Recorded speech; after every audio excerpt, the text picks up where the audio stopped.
Hey everyone, welcome back to another episode of the Biz Talk Show. Today in the studio, I have my mentor, also the CEO of our agency, PRJT Z Talent. This guy has actually changed my life, so I'm really stoked to have him in the studio today. His name is Duke McKenzie. He's an entrepreneur, dad.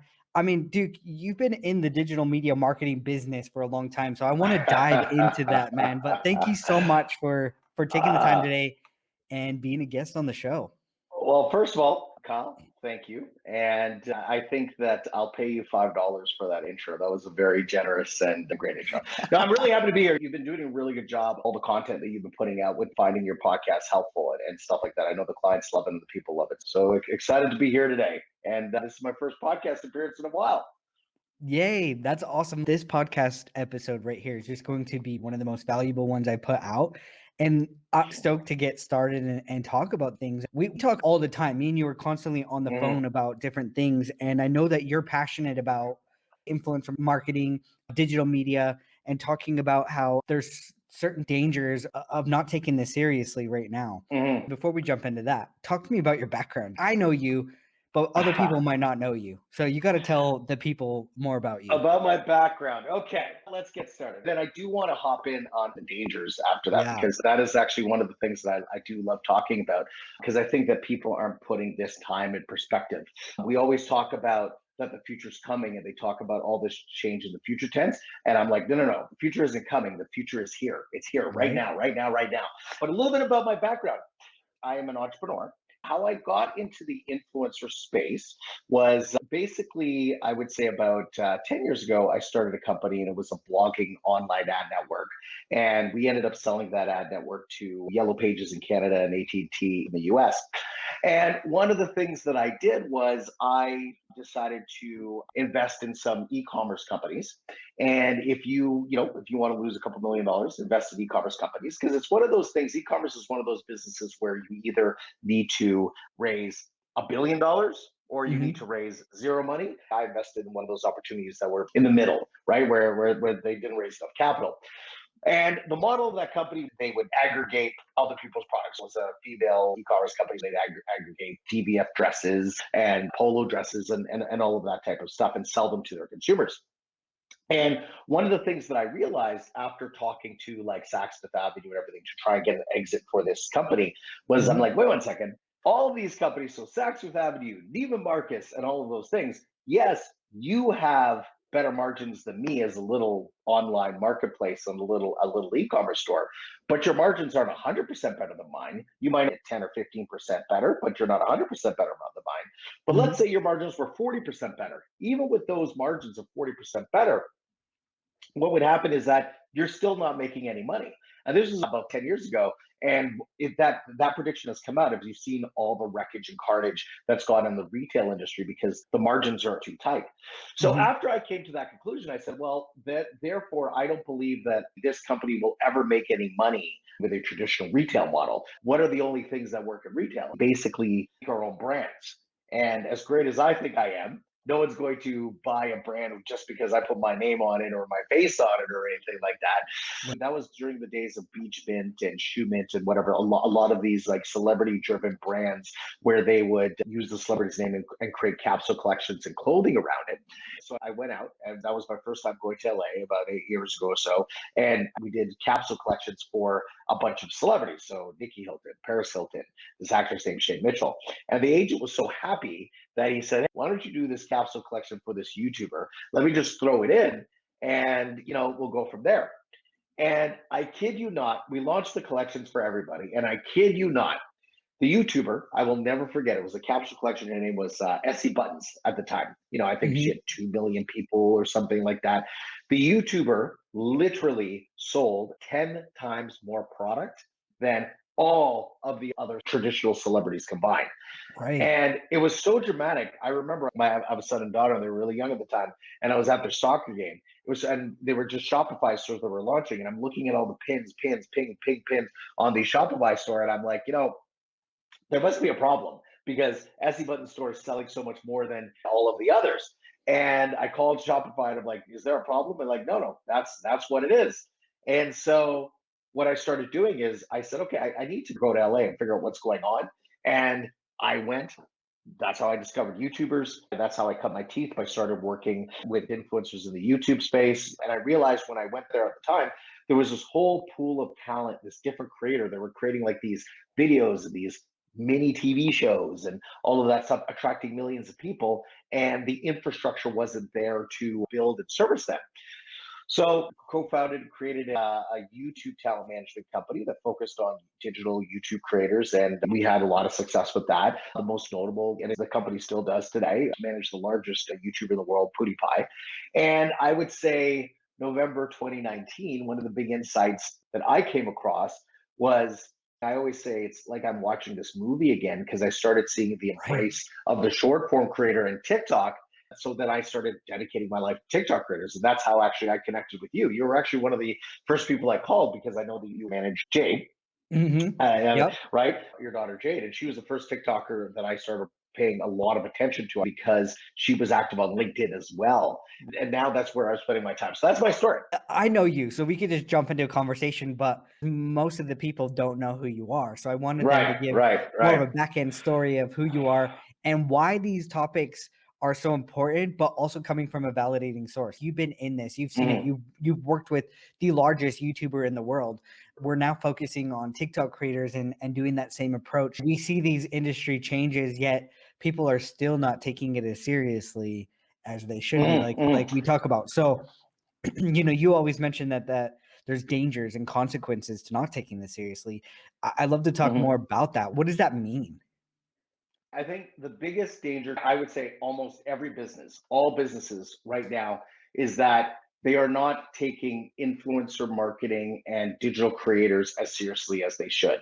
What they do is because digital creators are powered and independent producers are powered a lot by young people and youth, they kind of look at it and they look at TikTok like, oh, these silly videos or all these YouTubers, and they're not taking it as seriously as the Oscars per se, where they, if I came Yeah. to you to talk to you about the Oscars or something, they would take that production and you talk to companies, oh, this is a great way I can reach my consumers or whatever very seriously. And the reason why that is a massive mistake is that the attention of where people are spending their time in media, they're spending their time on three things. Spending their time on live events, sports, that is capturing people's attention and people aren't tuning out the commercials or whatever. They're spending their time on either PVRs and Netflix. So I say skippable media. They're spending Mhm. all of their time on skippable media because you read the data. And I think the last thing I read is like 40% of consumers watch the commercials. I think that's a lie. I don't know. I would love to meet the person that watches a commercial on TV. Same. I haven't seen someone that's done that. What most people do, even if the commercial is playing, is that they pick up their phone during commercial break if they can't Exactly. fast forward for some reason and they check it out. The three forms of getting attention in this world is live sports, live or concerts or live entertainment. Number two, the Netflix, but also PBR based media, right? Because no one watches Yep. things live anymore and they fast forward Exactly. all the commercials. And then number three, it's personality based entertainment, influencers. Mhm. What is shocking about the influencer media and what people don't realize is these people are reaching millions and millions and millions of people. Anyone under the age of 34, this is their primary form of entertainment, whether it's gaming, streaming, or watching that is. And Yep. businesses not taking it seriously. If you don't have 70% of your budget trying to engage these people or reaching those people, you're making a massive mistake because you're investing in the past. There's a chart that I have that I share when I'm talking to agencies. I'm like, okay, what I want you to do is I want to take a look at your media plan 5 years ago. Okay. Yep. And if you look at the media mix 5 years ago, you see slight changes in people investing more in digital, but digital is mostly search, like a little Yep. bit or whatever that is. TV gets X percentage and then everything has remained stable. And the thing is that if your media plan is not dramatically or the way your business engages customers is not dramatically different than it was just 5 years ago, you are missing a big opportunity. You're going to get left behind, and people aren't evaluating that risk properly. Right. You bring up traditional media, how people are still focusing on that so heavily and missing these opportunities of digital media. I know exactly what you mentioned. If I'm watching traditional TV, which I don't, and I feel like that Mm-hmm, trend is going down and down more and more, less people are mm-hmm, getting cable. But if I am, it's so true. If a commercial comes on, I'm now onto my phone, checking my socials, mm-hmm, checking in, seeing if anybody emailed me, text me, whatever. I'm not physically watching them. They're really mm-hmm, boring. The Oscars were on. I didn't even know that they were happening, for Yeah, one, yeah, yeah, but yeah, yeah. there was a 58% drop from last Hmm. year in the Hmm. viewership. To me, that is a sign of the dangers. Some people might make up some BS about it, but that to me is an indicator that those viewers are somewhere else now. Yeah, you know and here's the thing. I think just what people have to digest is people have not digested how much the world has changed, right? They're living it, but they haven't digested how much the world has changed. If you want to reach consumers, particularly in North America, particularly in America, all of your consumers are getting most of their information, the majority of their entertainment from personality based media sources. So TikTokers, YouTubers, Instagrammers. And it's funny because, I've been focusing my professional life right now on developing the TikTok creator ecosystem. It's funny how many brands I talk to, they know that there's something there, they know that it is interesting. But what is shocking about it is, again, how they're not taking it seriously enough when it's just eating up all of their consumers' time. And all Right. that's going to happen is I'm watching right now how there are brands that are embracing the creators on the platform, not just the media. When you call TikTok, they want to sell you more of their media products and everything. Right. And the thing is, where the power is in media right now is on the personalities that are providing this, personalities involved. We're fortunate enough, we represent a wonderful creator by the name of Michael Lee. Michael Lee almost has Mhm. 50 million subscribers on his channel. But when we talk to our creators and we see Michael Lee is like a mini TV studio. And not even mini. It's a major, it's A mini because major. there's only four people working on it, but his reach is 50% of the size of ESPN. ESPN Exactly. at its peak had 100 million people. But yet we're not at the stage where businesses in America place the significance and importance as they should on influencers. Exactly. Going back to the Oscars are filled with all the traditional celebrities that we know of, that our Hmm. generation were inspiring to be, that we really looked up to watching them on screen. But now that Hmm. the personalities have changed, people are wanting Hmm. more relatable content within these influencers who are just showing up on camera being themselves, not scripted. But it just Hmm. shows too, like the Oscars, this is what's surprising, and a lot of people don't understand this, is it only had 9.8 million viewers. It may seem like a lot, but if we go to Michael Lee and we look at the Right, right. average viewership Views. that comes to Right, his right, channel, right, right, right, blows the right, right, Oscars right. away. I mean, the Oscars Right. wouldn't even show up on a rating list compared to Hmm. YouTubers and TikTokers in the mix of how many views they get for their channels. The Oscars would be somewhere down in the middle, maybe, which is crazy. And a lot of people don't Hmm. understand that. They're not putting that Putting it sight into on it. context. And Yeah, and and the exactly. thing is that and that's fine with everything that is relatively new. What's also happening is that how people are justifying, well, yeah, this person reaches a lot more than the Oscars. So they haven't digested the number. What they're also trying to do is they put more value on the Oscar viewer versus someone watching social media. And that's simply a mistake. So I am old enough to remember the first .com crash in 98.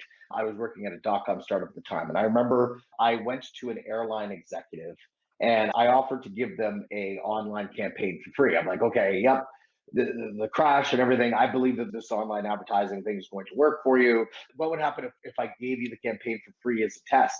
And the person said, I wouldn't even take it for free because digital is dead. Clearly, he was wrong, but he just didn't take it as seriously as he should have. And that Mhm. always happens with new forms of media.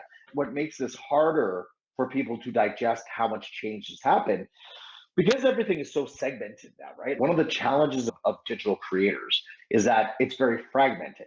So someone will be the most important person to 10 million people, Mhm. bigger reach than the number one rated show on TV, but your brand or your company may never have heard of that person, even though that person has more reach than any other Right, media right. format that you're engaging, right? And that's happening a lot and will continue to happen a lot more in the future as we go on. When it comes to us as an agency, it's true. You mentioned these names and they're like, we don't know who they are. So why would we spend on them? And so Right. there's a lot of education that is happening within the space, especially, YouTube has been around long enough. The names have been circulating for a long time now, where they are like traditional media, where these advertisers all know their names, where TikTok is still Mhm. fresh. There's so much education in the space. But I do believe, like you even believe this too, that these names will be relevant to the rest of the population. Well, 100%. I have a phrase that I'm saying, like, it's funny. So During last year, when everybody was worried that TikTok was going to get canceled, everybody was like, oh, I want to be a YouTuber, or I want to be an actor, or I want to be this. And I'm like, no, no, no. Hollywood and the regular entertainment is actually coming, and it's starting to happen, coming towards these TikTok creators and these short form creators. Because that's what we're watching on TikTok. Why I find it, the creators on there, so fascinating is that when you see that, that is the future of all media forms when you're looking at it Hmm. right now. On demand, really good algorithm, short form content, and you're able to scroll quickly and find what you need. So learning how to communicate with people in that context, that's the future Yep. of it's not sorry, it's not even the future. That's what's happening right now. All of this stuff, all of these things are happening right now. And Yep. that's the thing we're trying to go out and talk to all these companies because it's hard to change Yep. even the metrics that they are using to to say, oh well, this is how much engagement, this is how much is this. And I don't mean to pick on TV, but this is how many gross rating points we got on TV. I don't believe that stat is relevant anymore Right. because no one watches TV the way they used to, even Yeah. 5 years ago. Like, Right. forget about 10 years ago. We're talking about 5 years ago. And most companies have not changed the way in a dramatic way, like as Hmm. dramatic as they should. Yep. If you look at their media plans or how they engage, it hasn't changed as it should as in the last decade. Right. Again, it's decadal. Whereas if you look at 10 years ago, 10 years ago, the Facebook was still just getting humming. 10 years ago, there was no TikTok. 10 years ago, Instagram wasn't a real thing. And these are the things that are driving media right now. But yet, if you look at your media plan and you look at how you engage your brand, you have added aspects, but it still looks more like it did 10 years ago than Mhm. it looks like it should have changed. We're seeing that too with small businesses who have grasped the concept that things have changed and now they're moving more toward being relevant in 2021. And it's kind of Mhm. crazy to see some of these brands emerge now and being the face of things because they understand the change. Where some of these old school Fortune 500 media plans or even traditional marketing are still so old school, and you really can see it, like you can feel it. And I believe just because you're big doesn't mean you're not in danger. There is an aspect that you have to learn the new strategies out there, the new ways of people are consuming, and we're on our phone. I used to work in healthcare, and I'd go into the hospital rooms, and there would be the elderly, and they also had a cell phone Yeah, connecting. everyone 100%. The phone is the most important media device that's available, that is out there. We spend a lot of time talking to traditional companies and everything, and I don't look at them with a lot of judgment. The reward structure in a larger company is not necessarily to make dramatic, fast change, right? Right. It's about testing, it's about Yeah. this. It's just that in these times, what's happening is that the pace of change is happening so quickly that they're getting left behind. And you're seeing more examples. There's a great example with Sherman Williams. Sherman Williams had an employee, and his name was Tony, and he created a TikTok channel called Toaster Paints. Okay. Toaster Paints grew to something like 1 million subscribers on TikTok. It was the largest paint community in the world, Hmm. not just on Right. TikTok, in the entire world. You can't find another example where 1 million people want to go and talk about paint. What he would do, he'd go Right. in the back of the Sherwin Williams store, mix different types of paint colors, show how Sherwin Williams mixed the paint, do all of that Hmm. type of stuff. And it gathered over 1 million users. You cannot find a paint enthusiast, like a house paint enthusiast Right. community larger than that anywhere. So the founder of the channel went to Sherman Williams and presented this findings to the marketing team, and he, Yep. he thought he thought he was going to be celebrated. He thought he was going to be a Yeah. hero. He thought that they were going to throw him a parade, and they fired him. They fired him, and they fired him because they said, "Well, we didn't approve this use of our brand. We don't believe in TikTok. All of those things." And then it became a PR disaster. The community of 1 million people, when Tony told them that he got fired, of Right. Sherman, like they were Sherman William paint enthusiasts who were Gen Z going to the buy cake. They were like, what the hell? What's going on? It turned into a PR disaster. And Right. then what ended up happening was that he used that attention, he used that energy, and started his own paint brand, Toaster Paints. And what's sad about that, and again, I don't say this with judgment at Sherman Williams, Right. Right. Right. but when you don't change and recognize the change of the world so quickly, and in that Hmm. case, the lesson was A, influencers are important, but B, in the new world with personality-based media and the feedback loop, you don't actually have full ownership of your brand. You share ownership of your brand with all the other stakeholders. So with your employees, with your consumers, and all those Hmm. things. When you don't recognize the world that we're in and you don't recognize the change, what happens again is you make a forced error like that and you have a marketing landmine. And because it's different and new and you haven't digested the change quickly, you basically try to blow up the number one house paint enthusiast community in the world. That's crazy, Yeah, right? Like that's yeah, just nuts, you know? totally. And the crazy thing is these communities are so strong connection that they're like, fine, buy Sherman Williams. They're going to remember that forever. And next Right, time they're in the store, they're going to pick a different brand right. because of what they did to that guy that they fell in love with, to learn and inspire them to paint new colors and things like that. Because we see it all the time. These creators create such a strong community that if something happens negatively, their audience feels it as well. They're living it with them. So Right. they're going to make choices, and it's crazy, but there's opposite spectrums. And I wanted to share this story too, is companies that are making the change with the way things are. An influencer, Carly, she posted a video teaching people how to Mm, properly use shaving creams, and she used a lot of profanity within the video, mm, which may have put off brands, but they embraced it. And they looked through the comments for one and saw so many people embracing what she was saying and saying, okay, I'm going to go purchase this product, I'm going to buy it, I'm going to mm. use this. This is amazing. So what the company did was actually redevelop their packaging to put her quote on there saying, bless Uh-huh. your fucking cooch, what she says, Right, but it right, says right. it on the packaging, which is a bold move for them, but And the thing is, but here's the thing: smart. I don't even know if you have the option to play it safe. I don't know if you can get attention if you don't embrace these things. I will be the first one to tell you, I've lived it firsthand. There are a lot of risks with personality. So I use the Yeah. word influencers. I actually don't like it as a descriptive term, but I Yeah. use it all the time because as soon as I say it, people know what I'm talking about. Right. But depending on personality-based media, there's a lot of risks associated with it. There's a lot of brand safety issues. There's a lot of this. And I understand why people are scared. But that company embracing that is the only way you're going to break through the clutter and get Yeah. attention and move your brand. And basically, it goes back to the point that I said in this new world, especially driven by personality based media, you actually don't have sole ownership of your brand anymore. You don't control that. The young creator, and I don't even think she was a creator at the time. The young, I No, she's believe that still she was just a relatively normal person. small. Yeah. So right, so that particular person, that influencer or creator or that particular person was putting out these messages anyway. It was resonating with people anyway. So you have a Yep. choice. You can ignore it, you can try and stop it, or you could try and figure out how you can take advantage of it and establish an Absolutely. authentic connection with a group of consumers. So that was well Hmm. played. Yeah, I agree. And I do like you said, she wasn't just this really big influencer where people might think, oh, was she paid to say it? No, she was a real person just sharing her message.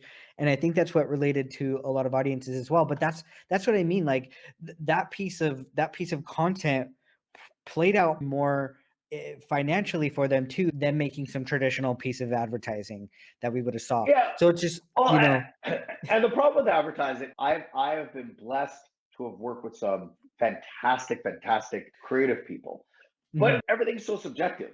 When you see all the awards at Cannes and all that type of stuff, it's because this group of people says, based on our experience, that this piece of creative is great. That's all yeah, BS. Like, no, like okay, that's dope. I love going to get all that stuff. It's great. But like, how do you know? Do you really know? Just because you said it's great? And mhm. whatever, where a lot of these creative ideas are coming from and driving out is like someone like this, like, you know what I mean? Like an independent creator. Mhm. Absolutely. We're seeing changes within advertising as a whole because, like, TikTok's main motto, they even say, "Don't make ads, make TikToks." I really believe that the future of advertising is going to fit in. I feel we won't feel like we're so inundated with ads because if it's done right, it's all gonna just Mhm, be seamless with everything we're watching, which is fun for everybody. So everyone's gonna enjoy it and not be, like, bombarded with all these things they hate.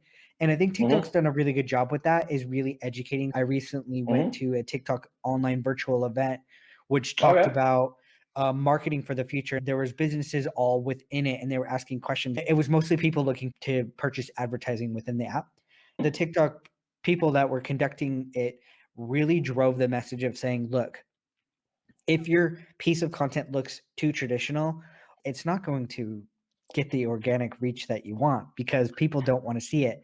That's where I believe there's going to be a blockage for these traditional media when they're looking to purchase these things with their whole old school team Right, is going to get right, there and they're right. going to be like, this isn't going to work. And they're like, what are you talking about? And so Mhm. they're going to have to turn to learning these new things. As the world evolves, we move faster. So Right. maybe, 10 years ago, an idea could come up and it might have taken a few years to get there and it would be no problem. But now we're so technology driven, you have a short window to kind of catch up now. It just moves so quick. And the further No, you get behind, 100%, yeah. 100%. I actually think the most dangerous job in corporate America right Mm, now is being in corporate marketing, whether you're a CMO or you're at the agency and you have a traditional brand or anything, because you're being pulled in two directions. The world is changing at a crazy pace. It's not changing. The world has changed. The world yeah. has changed.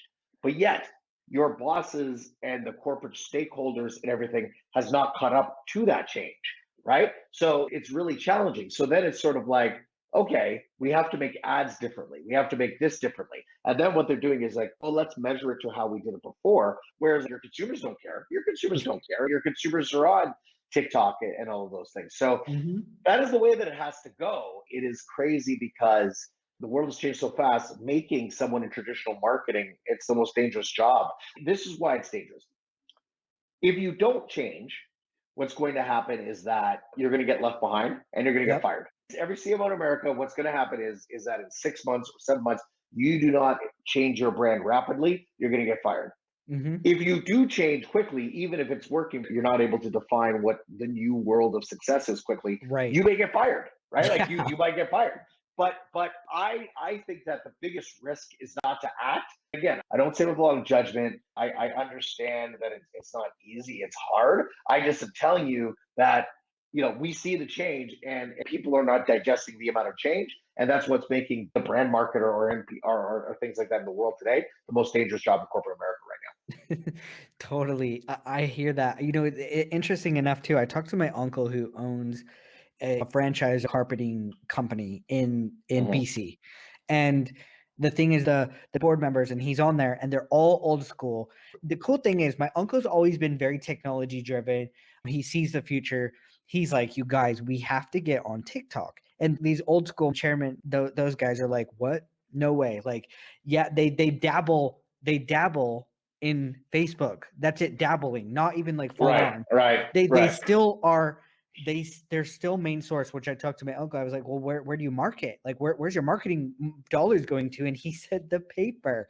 And I'm like, oh my gosh. Well, Like, and it's sort of like, and I don't, again, I'm not even saying that like all forms of communication works somewhat. So other than TV, because I still have not met like, and anyone out there, when you play this, if you could ask your guests, anyone who has seen a TV commercial in the last 3 months, I would just love to know who you are and talk to you and interview you because I'm saying it as a joke, but I actually would because I don't know anyone who doesn't do anything through a PBR. wow. But I'm sure the paper still they wouldn't be doing it. I know they don't want to change. I'm sure it still drives something.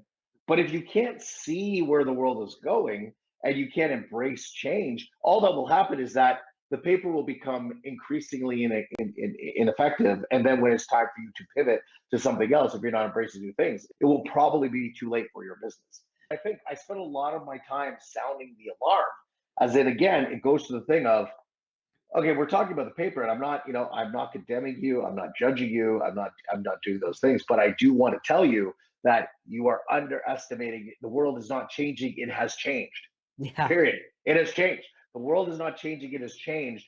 And Hmm. this next 12 to 24 months is crucial for every business Yep. in the world, every Yeah. single business in the country. It is crucial for you because your consumers specifically have changed the most. It's funny. We've been spending some time consulting with, working with some companies that are based in China, right? And what's fascinating is just how they use media and how far they are with certain things, right? Media consumption and how everything is digital. And if you look around the world, you'll see just how much things have changed in other things. And I think that, again, I'll say it, I know I sound like a broken record over and over again, The world is not changing. It has changed. Yeah. And you are underestimating the danger that you are in of you're not changing drastically enough, Hmm. if at all. Yeah, like it or not, but Gen Z is here and they're Oh, in the market of making decisions, buying power, and all these things. And people have in their mindset that they're just little kids. But do you know Gen Z is already having their own children? Some people still are not thinking of them. They're still thinking millennial, Gen X to market to, but Gen Z has more influence on the decision powers in their household as consumers for making decisions for their parents, even the young ones. And I hmm mean, hmm me and you see it. I'm sure your yeah, kids, as yeah, same way, yeah, has said, "I yeah. want these things," or "This is what I've seen on TikTok. Can I get this?" And it happens to hmm us all the time. All the So, time. yeah. 70% of household purchases in the United States of America is influenced by Gen Z members of the household. Yeah. And the crazy thing about Gen Z, like again, the future is not coming, it's here, is that Mhm. they are extremely different than every other generation before because every other generation shared a few analog type of traits. But Gen Z, they're the first generation that's not digital native, they're social native. They have an 8-second attention span. They don't know a world where they have not been able to look up anything, anytime, any place on this Exactly. device. They don't know a world without 100% on demand entertainment. They don't know a world without an unlimited choice of things. And they don't know a world without influencers and digital creators. Yep. The number one career choice for anyone under the age of 21, the Yep. number one career choice in America is they want to be an influencer, YouTuber, or a TikToker, or Exactly. whatever that is. There's a whole category of entertainers, and that's the number one career choice in America. And again, it's just another example of the world changing so dramatically. Exactly. Anybody who's listening, if you have kids, go ask them what they want to be. All of mine, except for Jasmine, she's the only one doesn't want to do anything with influencer market, like Right, right, right, anything. right, right. But Jace, my son, he wants to be a gamer on YouTube and Twitch. That's what he wants to do. The cool thing is, though, is that is actually a It's option. possible. And Yeah. it's possible. The crazy thing, okay, here's the crazy thing. Nobody on my kids' sports teams, none of the parents really fully understand what I do. You manage digital talent and all that stuff. And yeah, and then the kids say, yeah, he manages so and so or so and so or whatever. And their kids know who we work with. But the thing is, when I was growing up, being a video gamer, playing video games couldn't be a profession. You could actually make a profession. It's not the top 1%. You can make a living streaming, not just playing video games. In the world today, Yeah. anyone with a smartphone, as anyone with a smartphone, and mostly in North America, but anyone with a smartphone has a chance of making a living. Maybe not a best living, maybe you're not Civic Sam Che, but everyone has a chance to make a living being an influencer. Everybody, Yeah. everybody, like everyone. You could build a targeted audience, you can do classes because of the invention of the smartphone and all of the distribution. Yep. So when your child says, "Oh, I would like to be a video gamer," when the kid's saying, "Oh, I want to make the NBA," there's no chance.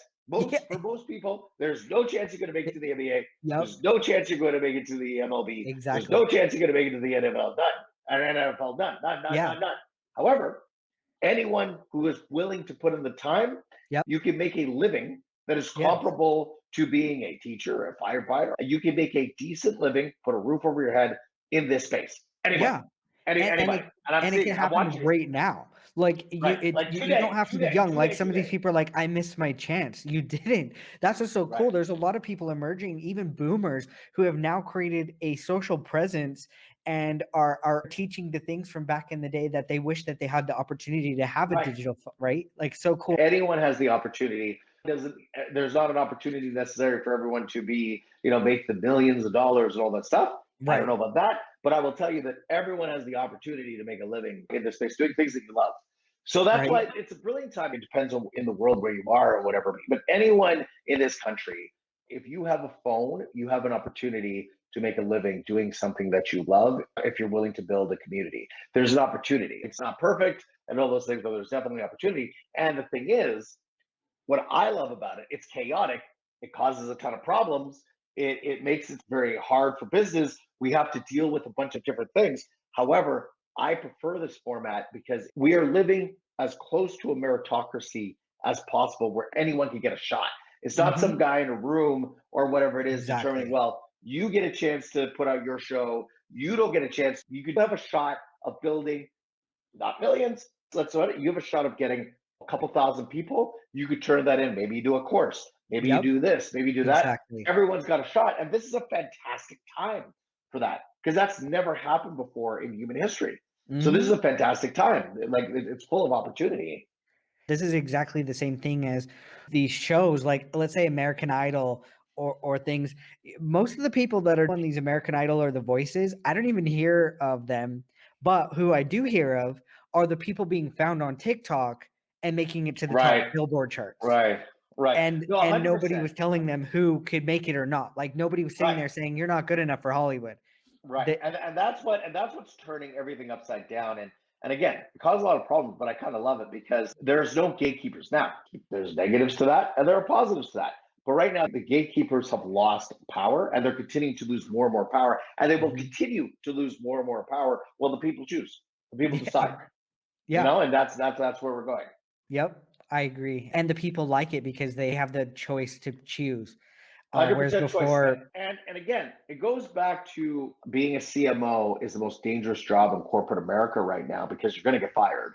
And it's because the media landscape is havoc right now and it will continue to be more havoc. And I think it's a good thing. If havoc is a good thing because it's now the people are choosing. The people are choosing who the stars are. The people are choosing what media they want to consume. The people are choosing where the attention goes to. And Hollywood could try, and they do, they're able to get Marvel out, like they're able to do a few blockbusters, but even then the power that they're having is getting more and more and more and more and more limited, and it's going to be in the hands of the people and these individual personality based media creators. absolutely. 100% Duke. Anybody who's tuning into this podcast will be able to learn more as I continue having guests to be able to see this journey, which is crazy. Duke, I wanted to wrap it up by saying, where can people find you? Because I know you have so much more content to share that you're going to be teaching a lot of people all these insight things along the way. So where can they find you? You can find me at I am Duke McKenzie. I am DukeMcKenzie.com. I am Duke McKenzie on TikTok. I am Duke McKenzie on Instagram. And you've been great at putting out this podcast every week. I know it's a grind. You've done a great job. Thanks a lot for having me on. We'll talk soon. Absolutely. And everyone who's listening, definitely go check out Duke, especially on his TikTok. He's going to be coming up with some new fire content over there. There we go. Some I'm keeping him. dances. You guys are going to see me I'm jam. I'm keeping him accountable there in that space. But if anybody's interested in following him, I made it really simple for you. Just go to the description notes of this podcast episode. You'll find a link everywhere there to be able to follow him really easily and learn some more insight knowledge of Duke. Thank you again for everybody tuning into the show. Be sure to drop a review on this podcast. That would make such a huge impact on me and the show and be able to grow. So appreciate everyone tuning in today. And yeah, Duke, thanks so much for your time. Hey, take care. Thank you. Talk to you soon.